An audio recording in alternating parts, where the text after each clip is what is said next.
नमस्कार दोस्तों, welcome to study classroom.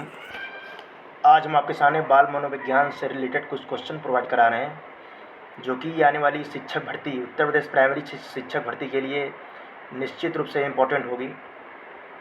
आप लोग हो सके तो क्वेश्चन को नोट डाउन करते चलिएगा। ये जितने भी सारे इंपॉर्टेंट क्वेश्चन हैं, कुछ ये बाल मनोविज्ञान के व्यक्ति भिन्नता और बाल विकास को प्रभावित करने वाले कारक से रिलेटेड हैं। साथ ही कुछ सिद्धांत दिए गए हैं, क्योंकि हमेशा ही एक दो क्वेश्चन बाल मनोविज्ञान में निश्चित रूप से पूछते रहते हैं। अगर वीडियो अच्छी लगे तो चैनल को सब्सक्राइब कर दीजिएगा, साथ ही बेल आइकन को दबा दीजिए, इससे आने वाली नोटिफिकेशन आपको बराबर मिलती रहे। तो चलिए दोस्तों, शुरू करते हैं बाल मनोविज्ञान से रिलेटेड कुछ क्वेश्चंस। व्यक्तिगत भिन्नता से रिलेटेड कुछ पॉइंट्स दिए गए हैं। फर्स्ट पॉइंट्स है, व्यक्तिगत विभिन्नता उनसे हमारा तात्पर्य व्यक्तित्व के उन सभी पहलुओं से है जिसका माप किया जा सकता है। किसका कथन है? व्यक्तिगत विभिन्नता उनसे हमारा तात्पर्य व्यक्तित्व के उन सभी पहलुओं से है जिसका माप किया जा सकता है। किसका कथन है? तो दोस्तों, ये स्किनर का कथन है। स्किनर ने ये कथन दिया था कि व्यक्तिगत विभिन्नता उनसे हमारा तात्पर्य व्यक्तित्व के उन सभी पहलुओं से है जिसका माप किया जा सकता है। स्किनर महोदय ने बोला था। नेक्स्ट पॉइंट देखिएगा, कोई व्यक्ति अपने समूह के सदस्यों के शारीरिक तथा मानसिक गुणों के औसत से जितनी भी नेतृत्व रखता है, नेता जो है नेतृत्व हो गया है, नेतृत्व रखता है, उसे व्यक्तिगत भिन्नता कहते हैं। किसका कथन है? कोई व्यक्ति अपने समूह के सदस्यों के शारीरिक तथा मानसिक गुणों के औसत से जितनी भी नेतृत्व रखता है उसे व्यक्तिगत भिन्नता कहते हैं। किसका कथन है? ये जेम्स ड्राइवर का कथन है ये। नेक्स्ट पॉइंट देखिएगा, प्रोजेक्ट प्रणाली के जन्मदाता कौन है? प्रोजेक्ट प्रणाली के जन्मदाता कौन है? जितने भी पॉइंट्स हैं सारे ही इंपॉर्टेंट हैं। प्रोजेक्ट प्रणाली के जन्मदाता है कौन है? देखिए, प्रोजेक्ट सिस्टम के जो जन्मदाता हैं वो किलपैट्रिक महोदय हैं। सेकेंड, डाल्टन प्रणाली के जन्मदाता मिस हेलन पार्क फर्स्ट हो जाएंगे, मिस हेलन पार्क। किंडरगार्टन प्रणाली की जन्मदाता फ्रॉवेल। किंडरगार्टन प्रणाली की जन्मदाता कौन है? फ्रॉवेल। और किंडरगार्टन प्रणाली किसमें शिक्षा दी जाती है? खेल द्वारा। किंडरगार्टन प्रणाली की शिक्षा दी जाती है खेल द्वारा। किस अभिक्षमता को एसटी के नाम से जाना जाता है? ये इंपॉर्टेंट पॉइंट्स हैं कि किस अभिक्षमता को एसटी के नाम से जाना जाता है। ये कई बार क्वेश्चन यूपी टेट में पूछा गया है कि किस अभिक्षमता को एसटी के नाम से जाना जाता है। अभिक्षमता सर्वेक्षण परीक्षण। नेक्स्ट, विभेदक परीक्षण का उपयोग किस मनोवैज्ञानिक ने भारतीय अनुकूलन के अनुसार विकसित किया है? विभेदक परीक्षण का उपयोग किस मनोवैज्ञानिक ने भारतीय अनुकूलन के अनुसार विकसित किया है? बी.एन. ओझा। ये बी.एन. ओझा हैं।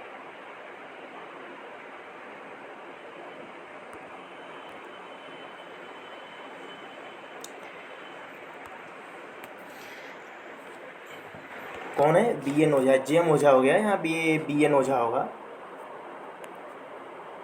बी.एन. ओझा।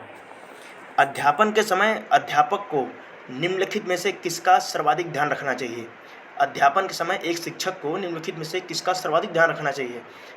व्यक्तिगत भिन्नता का सर्वाधिक ध्यान रखना चाहिए। डिस्लेक्सिया किससे संबंधित है? ये मोस्ट इंपॉर्टेंट पॉइंट्स हैं कि डिस्लेक्सिया किससे संबंधित है? पठन विकार से। ये क्वेश्चन उत्तर प्रदेश प्राइमरी शिक्षक भर्ती 69,000 शिक्षक भर्ती में ये क्वेश्चन पूछा जा चुका है कि डिस्लेक्सिया किससे संबंधित है? पठन विकार। नेक्स्ट पॉइंट्स, अभिवृत्ति संप्रत्य है। अभिवृत्ति संप्रत्य कौन कौन है? संज्ञानपरक, क्रियापरक, संवेगात्मक। फिर से देखिएगा कौन कौन से हैं? संज्ञानपरक, क्रियापरक और संवेगात्मक। संभवतः व्यक्ति योग्यता के विभिन्न नेतृत्व के बजाय व्यक्तित्व की विभिन्नताओं से अधिक प्रभावित होता है। यह कथन किस मनोवैज्ञानिक का है? संभवतः व्यक्ति योग्यता के विभिन्न नेतृत्व के बजाय व्यक्तित्व की विभिन्नताओं से अधिक प्रभावित होता है। यह कथन किस मनोवैज्ञानिक का है? ये टायलर महोदय ने इसको दिया था। किस वैज्ञानिक ने दिया था? टायलर महोदय। एक इम्पॉर्टेंट क्वेश्चन और है, ये इम्पॉर्टेंट, ये नोट डाउन कर लीजिएगा, ये कई बार पूछा जा चुका है कि अंतर्मुखी, बहुमुखी तथा उभयमुखी, ये उदयमुखी जो है उभयमुखी हो, टाइपिंग मिस्टेक हो गया है, ये उभयमुखी होगा। उभयमुखी व्यक्तित्व को किसने वर्गीकरण किया है? अंतर्मुखी, बहिर्मुखी एवं उभयमुखी व्यक्तित्व को किसने वर्गीकरण किया है? ये युंग नामक एक वैज्ञानिक थे जिन्होंने ये व्यक्तित्व निर्माण के लिए ये 3 प्रमुख कारक बताए थे। फर्स्ट था अंतर्मुखी, सेकेंड बहुमुखी और थर्ड जो था वो उभयमुखी था। अपनी कक्षा की व्यक्तिक भिन्नता से निपटने के लिए शिक्षक को चाहिए अपनी कक्षा की व्यक्तिक भिन्नताओं से निपटने के लिए एक शिक्षक को चाहिए कि बच्चों से बातचीत करे और उनका दृष्टिकोण को महत्व दे। किस प्रकार एक कक्षा में किस प्रकार के बच्चे बैठे हैं, अलग अलग समाज के अलग अलग व्यक्तित्व के बच्चे छात्र एक कक्षा में बैठे रहते हैं। तो एक शिक्षक को चाहिए कि अगर वो किसी भी प्रकार से उनको प्रॉब्लम हो रही है, कोई समस्या हो रही है, तो एक शिक्षक को चाहिए कि उनसे बात करे और उनके दृष्टिकोण को महत्व देना चाहिए। ये शिक्षक के ये महत्वपूर्ण गुणों में से एक है, जिससे कि ये छात्रों के सर्वांगीण उनके चरित्र निर्माण में सहायक हो सके। नेक्स्ट पॉइंट देखिएगा, 6 से 10 वर्ष की अवस्था में बालक रुचि लेना प्रारंभ करता है। 6 से 10 वर्ष की अवस्था में बालक कहाँ रुचि लेना सबसे अधिक प्रारंभ करता है? ये कहाँ पे? विद्यालय में। मानसिक परिपक्वता की ऊंचाइयों को छूने के लिए प्रयत्न रहना चाहिए। किस अवस्था में? प्रौढ़ावस्था में। विभिन्न प्रकार की अवस्थाएं हैं, जिसमें कि हमारा ये शैशवावस्था, बाल्यावस्था, किशोरावस्था, प्रौढ़ावस्था, विभिन्न प्रकार की 4 प्रकार की अवस्थाएं हैं जो कि आगे हम पढ़ेंगे। मानसिक स्वास्थ्य किससे घनिष्ठ संबंध है? मानसिक स्वास्थ्य का किससे घनिष्ठ संबंध है? समायोजन से। रुचि का संबंध किससे है? रुचि का संबंध किससे है? अवधान से है। रुचि का संबंध किससे है? अवधान से। मानसिक स्वास्थ्य किससे संबंधित है? समायोजन से। बार बार क्वेश्चन को पढ़ेंगे तो क्वेश्चन आपको याद हो जाएगा। 1807 में सर्वप्रथम किसने सिद्ध किया था कि व्यक्तियों में उच्च बौद्धिक योग्यताओं उनसे वंशानुक्रम का परिणाम होता है? किस वैज्ञानिक ने कहा था कि 1807 में सर्वप्रथम सिद्ध किया था, किस वैज्ञानिक ने, कि व्यक्तियों में उच्च बौद्धिक योग्यताएं उनके वंशानुक्रम का परिणाम होती है? ये गार्डन महोदय थे। गार्डन महोदय ने कहा था कि 1807 में सर्वप्रथम व्यक्तियों में उच्च बौद्धिक योग्यताएं उनके वंशानुक्रम का परिणाम होती है। नेक्स्ट देखिएगा, एक कक्षा में श्रेष्ठ अनुशासन की कसौटी क्या होती है? एक कक्षा में श्रेष्ठ अनुशासन की कसौटी क्या होती है? कक्षा में शांतिपूर्ण शिक्षक प्रक्रिया। अगर कक्षा में शांतिपूर्ण शिक्षक प्रक्रिया है तो श्रेष्ठ अनुशासन की सबसे बड़ी कसौटी होती है। अभिवृत्ति संप्रत्यय है। अभिवृत्ति संप्रत्यय क्या है? अभिवृत्ति संप्रत्यय संवेगात्मक होता है। अभिवृत्ति संप्रत्यय संवेगात्मक होता है। नेक्स्ट पॉइंट्स, अब ये कुछ क्वेश्चन बाल विकास को प्रभावित करने वाले कारक हैं। वंशानुक्रम में, यहाँ वक्रम हो गया है, वंशानुक्रम है। वंशानुक्रम में, यहाँ वंशानुक्रम है। वंशानुक्रम में वे सभी बातें समाहित रहती हैं जो जीवन का प्रारंभ करते समय, जन्म के समय नहीं वरन जन्म से लगभग 9 माह पूर्व गर्भाधान के समय व्यक्ति में उपस्थित है।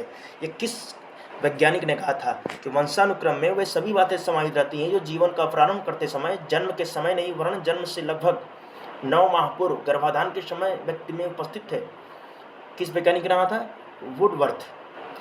सेकेंड, नेक्स्ट पॉइंट देखिएगा, माता पिता की शारीरिक एवं मानसिक विशेषताओं का संतानों में स्थानांतरण होना वंशानुक्रम है? किसका कथन है? माता पिता की शारीरिक एवं मानसिक विशेषताओं का संतानों में ट्रांसफर होना वंशानुक्रम है? किसका कथन है? जेम्स ड्राइवर का। नेक्स्ट, वातावरण का किस दृष्टि से सबसे अधिक महत्व है? वातावरण का किस दृष्टि से सबसे अधिक महत्व है? व्यक्तित्व निर्माण। या इस प्रकार से कह सकते हैं कि व्यक्तित्व निर्माण में वातावरण का प्रमुख योगदान रहता है। नेक्स्ट पॉइंट्स, भाषा विकास पर सर्वाधिक प्रभाव किसका पड़ता है? भाषा विकास पर सर्वाधिक प्रभाव जाहिर सी बात है घर पर पड़ता है, क्योंकि बच्चा जन्म लेता है तो सबसे अधिक वो संपर्क में, शुरू में संपर्क में वो अपने माता पिता पर रहता है। और घर का वातावरण कैसा है, घर का जो सिस्टम कैसा है, इस पर बच्चे के विकास पर सर्वाधिक प्रभाव पड़ता है। नेक्स्ट पॉइंट देखिएगा, मनोविज्ञान की सबसे अधिक प्रयोग की जाने वाली विधि कौन सी है? मनोविज्ञान की सबसे अधिक प्रयोग की जाने वाली विधि कौन सी है? निरीक्षण विधि। कौन सी विधि है? निरीक्षण विधि। शिक्षा मनोविज्ञान का अध्ययन अध्यापक को इसलिए करना चाहिए ताकि इसकी सहायता से अपने शिक्षण को अधिक प्रभावशाली बनाया जा सके। तो शिक्षा मनोविज्ञान का अध्ययन अध्यापक को किस लिए करना चाहिए ताकि इसकी सहायता से अपने शिक्षण को अधिक प्रभावशाली बना सके। विकासवादी सिद्धांत के समर्थक कौन थे? विकासवादी सिद्धांत के समर्थक लैमार्क थे। विकासवादी सिद्धांत के समर्थक कौन थे? लैमार्क। जन्म से पूर्व काल में कितनी अवस्थाएं होती हैं? जन्म से पूर्व काल में कितनी अवस्थाएं? 3 अवस्थाएं पाई जाती हैं। नेक्स्ट पॉइंट देखिएगा, विकास की कितनी अवस्थाएं होती हैं? विकास की टोटल 5 अवस्थाएं होती हैं। आइए हम टोटल 5 अवस्थाएं के बारे में थोड़ा सा जान लें। पहली अवस्था गर्भाधान अवस्था होती है, जिसे हम गर्भावस्था के नाम से जाना जाता है।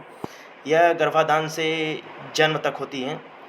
दूसरी अवस्था जो होती है शैशवावस्था के नाम से जानी जाती है, क्योंकि जन्म से 6 वर्ष तक होती है।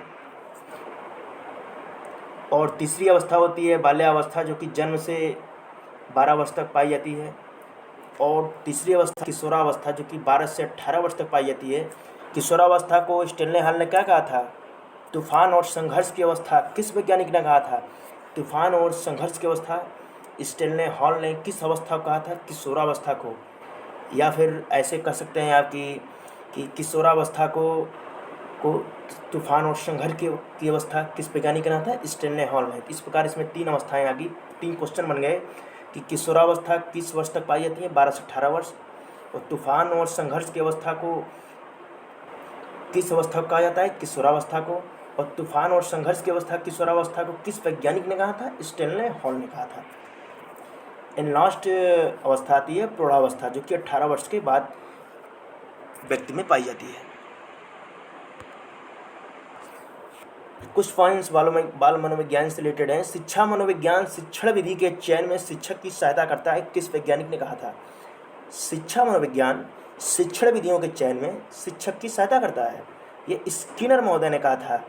V.F. स्किनर महोदय ने कहा था कि शिक्षा मनोविज्ञान जो होता है शिक्षण विधियों के चयन में शिक्षक की सहायता करता है। किस वैज्ञानिक ने कहा था? स्किनर महोदय ने। मनोविज्ञान का वास्तविक अर्थ क्या है? व्यवहार का विज्ञान। व्यवहार के विज्ञान का अध्ययन ही मनोविज्ञान कहलाता है। मनोविज्ञान का वास्तविक अर्थ क्या है? What is the differentiation of psychology? मनोविज्ञान का वास्तविक अर्थ होता है व्यवहार का विज्ञान। व्यवहार के विज्ञान को ही हम मनोविज्ञान कहते हैं। नेक्स्ट पॉइंट देखिएगा, काफ़ी इंपॉर्टेंट पॉइंट्स हैं। कई बार एग्जाम में पूछा गया है कि शिक्षा किस सूची में रखी गई है? शिक्षा किस सूची में रखी गई है? समवर्ती सूची में। 3 प्रकार की सूची होती है, संघ सूची, राज्य सूची, समवर्ती सूची। तो समवर्ती सूची में शिक्षा रखी गई है। शिक्षा पहले किस सूची में थी? शिक्षा जो थी पहले राज्य सूची में थी, उसके बाद ये शिक्षा को समवर्ती सूची में रख गया गया। और किस में रखा गया है? आर्टिकल क्या है? 121A में रखा गया है। शिक्षा 21A में रखी गई है शिक्षा। तो शिक्षा किस सूची में रखी गई है? समवर्ती सूची में। नवोदय विद्यालय का गठन किसके लिए किया गया है? नवोदय विद्यालय का गठन किसके लिए किया गया? नवोदय विद्यालय का उद्देश्य क्या है? देखिए, नवोदय विद्यालय गठन किया गया था जिसमें कि 75% ग्रामीण बच्चे और 25% मेधावी बच्चे के लिए नवोदय विद्यालय गठन किया गया है। नवोदय विद्यालय में जो बच्चे शिक्षा लेते हैं उसमें आरक्षण का प्रावधान किया गया है, जिसमें कि अगर 75% ग्रामीण बच्चे शिक्षा ले सकते हैं और 25% मेधावी बच्चे।